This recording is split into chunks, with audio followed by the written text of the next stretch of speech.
Hi, you have to go to the holiday party and bring something, or the holidays, and you need something easy and festive and delicious. Well, I've got you covered. It's Mel from Teacher Lunch.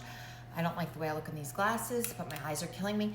Anywho, I'm gonna make a cranberry cake, so festive. I just got this recipe from a coworker, brought it to the breakfast. It was delicious. I usually don't eat people's food. I know she's clean. I thought it was fantastic. She gave me the recipe, so thank you, Claire.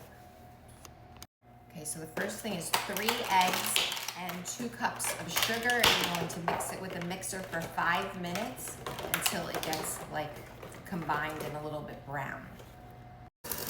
Not brown, thickened. I read it wrong.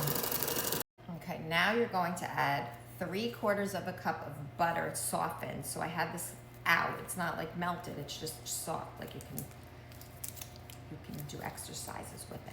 All right, so then you're gonna add this to that bowl and whip it up. And the little piece that's left you could use to grease your pan. You need a 13x9. This is my Mary Regan pan. I know I all my pans. This one, I use it all the time, Mary Regan, so thank you. She gave it to me for my shower. I'm gonna be married 28 years. Okay, now you need a 1/2 teaspoon of almond extract and a 1/2 teaspoon of vanilla. And I was just thinking, like, I was doing the gingerbread man with my classes. I'm a school librarian, and I had puppets, and then we acted out the story. Then I told a fractured fairy tale, a retelling of it, and I had them practice making, baking. And I just thought of something. I love kids, I love storytelling, and I love cooking. Why can't I have a YouTube show with a kids cooking show with stories? The story incorporates with the book. Isn't that a great idea? I don't know, Food Network, if you want me, I'm available. And then you can have little kid guests. That'd be so cute. All right, so here we go. So I don't measure. That's why I'm a terrible baker. I'm a much better cook. A 1/2 teaspoon of vanilla, that's about that. And keep on mixing. Combine it, it smells so good. I think I went a little overboard on the almond. So my son is allergic to nuts except for almonds and pine nuts. This recipe calls for pecans or walnuts, but I'm going to use pine nuts. The one that I tasted had pecans. It's so good. So you use whatever you want for the nut portion. So we're just beating that all together. Look how nice.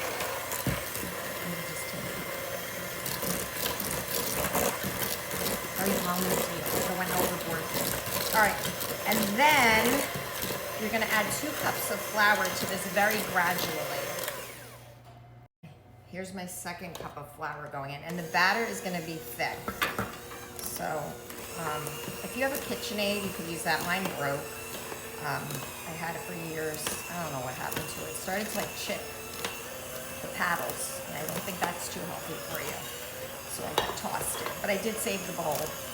All right, so you're just gonna combine this slowly and gradually. I need both hands, so I'm gonna stop the video.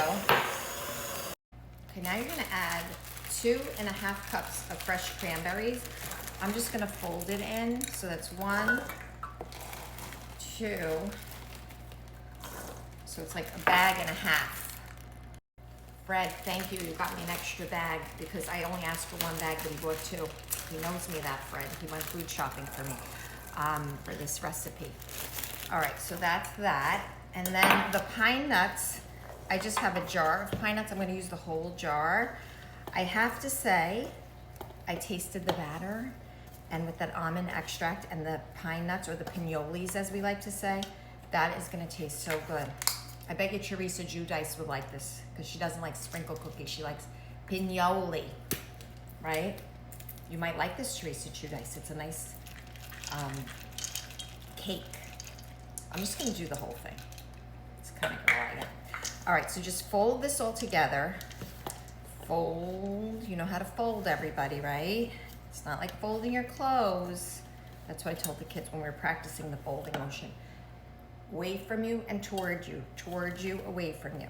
All right, so we're gonna fold that in, and then we're gonna put that in that 13x9, and we're gonna bake it for 45 minutes at 350. So easy. I love this because it's 1 bowl and the mixer. That's all you have to clean up. Okay, here it is before it goes in the oven, but it is thick, so you can actually cut them into bars and bring them to a cookie exchange and just call it a bar instead of a cake. But we'll see when it's done. baking, well, Fred's making breakfast for the kids. I found a nice cake stand, which is a snowflake cake stand, and I just took some sprigs from the Christmas tree and put it on there with some of the cranberries that were extra. And then when it cools, I'm gonna cut them into squares and place them on here, and it will look nice and festive. That was 40 minutes in my oven. My oven is runs a little hot, and that's how delicious it looks, and it smells delicious too. And I'm gonna cut it up and I'll show you. Okay, so this is the finished product.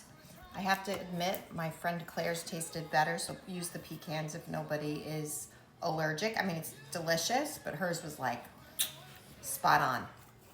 And I'll share the recipe if you want. You can DM this. Okay, have a great day. Bye.